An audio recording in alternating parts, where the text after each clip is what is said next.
Hi guys, welcome back to my channel. So today we're doing something a little bit different. We're doing a cooking video. Now if you guys don't follow me on Instagram, then you won't know that I recently started keto and I've been eating quite a bit of keto foods, which I'm now loving.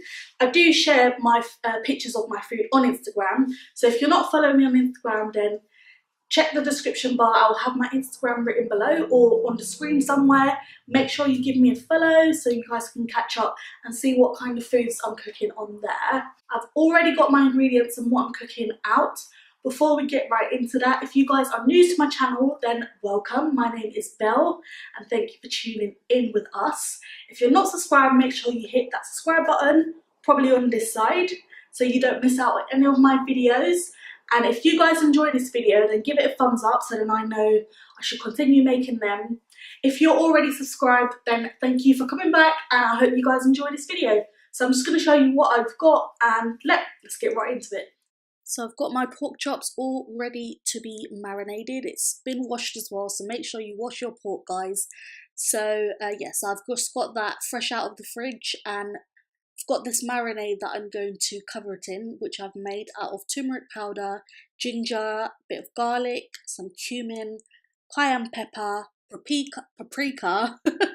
paprika, some salt, chopped coriander and olive oil.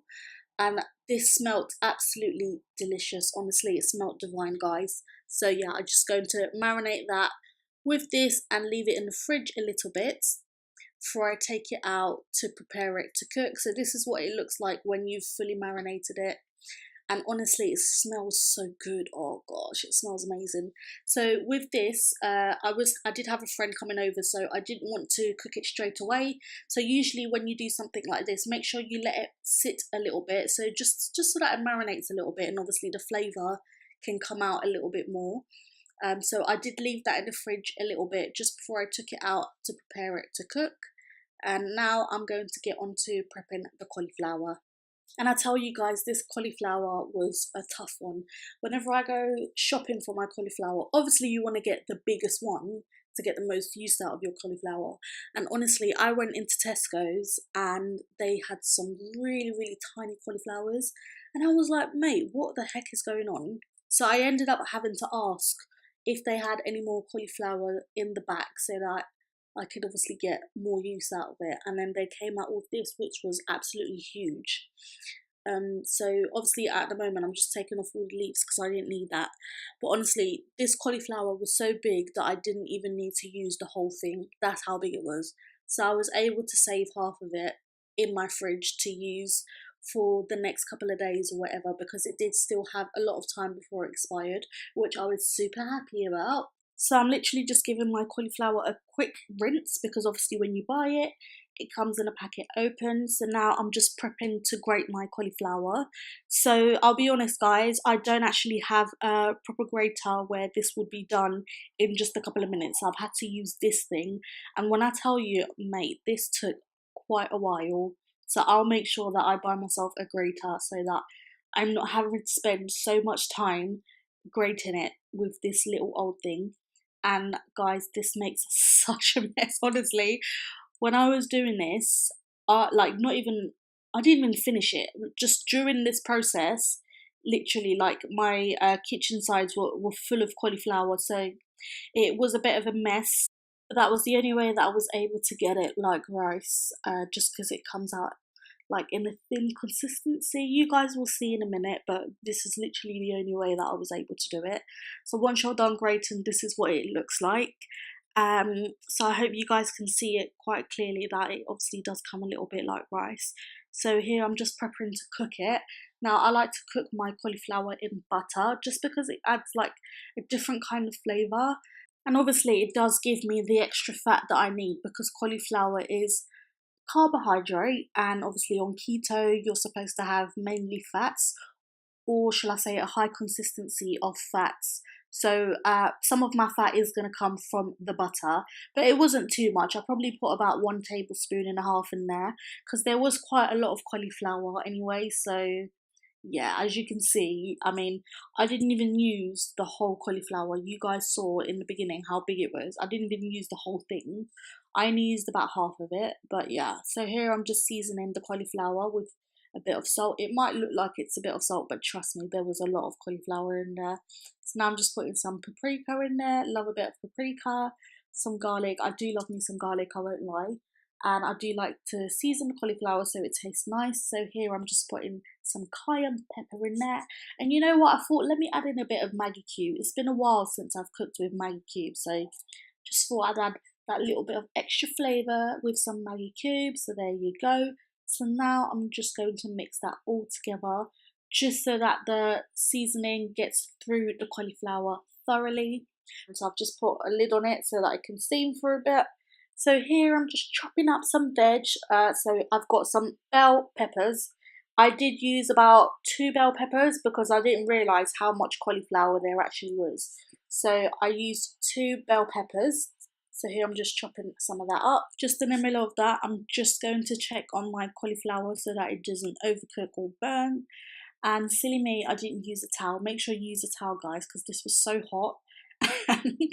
I didn't burn my hand, but it was really hot, and obviously it wasn't a nice feeling. So I'm just getting all the cauliflower back in there and giving it a good mix so that I can cook thoroughly. Again, it does cook pretty quickly, but there was quite a lot of cauliflower in there, so I did have to go and check up on that a few times just to make sure that it gets cooked properly throughout literally everything, and not just some places and not the other. But it worked out to be fine anyway. So I'm just chopping up some spring onions. I love me some spring onions. I don't actually like to use like onions, regular onions. So I just put some spring onions in there. And I'm chopping up some chili here. This chili wasn't that hot, to be fair. Like, I thought it was going to be hotter than it was, but it wasn't. So I did use about 5 eggs for this. So there was about 5 eggs, medium-sized eggs. If you're going to use large eggs, you might want to put a little bit less. And I'm just going to prep that and get ready to cook the eggs with some coconut oil. Again, this is going to be another one where I'm getting my fat from. And this is the KTC coconut oil, but you guys can get whatever one you want. I do like to let my eggs sit a little bit, just for like a couple of seconds before I go in there and start doing this to it. And I do this just so that it breaks up the eggs and gets it into small pieces. Otherwise you're going to have like really, really big chunks. You can do it a little bit more to get them smaller than this. And it doesn't even look like I used a lot of eggs, but I used 5 eggs, guys. But yeah, hey, anyway. So here I'm just cooking the veg. I did season the veg as well. I just like a lot of flavour with my food, so I did season the cauliflower, and I am also going to season the veg because I don't know, it just makes the whole dish taste a little bit flavoured, and all those seasonings combined together obviously come out really well. I did use roughly the same thing, so I did add a bit of garlic in there and some paprika. Why do I always struggle to say that? Paprika. And so yeah, that was it. I didn't really want to add anything more, so I just let that cook for a little bit, and once it was done to my satisfaction, I just put that together with the eggs and let that sit in the pan a little bit more. So now that's all done and I'm happy with it, I'm just going to add the cauliflower in there.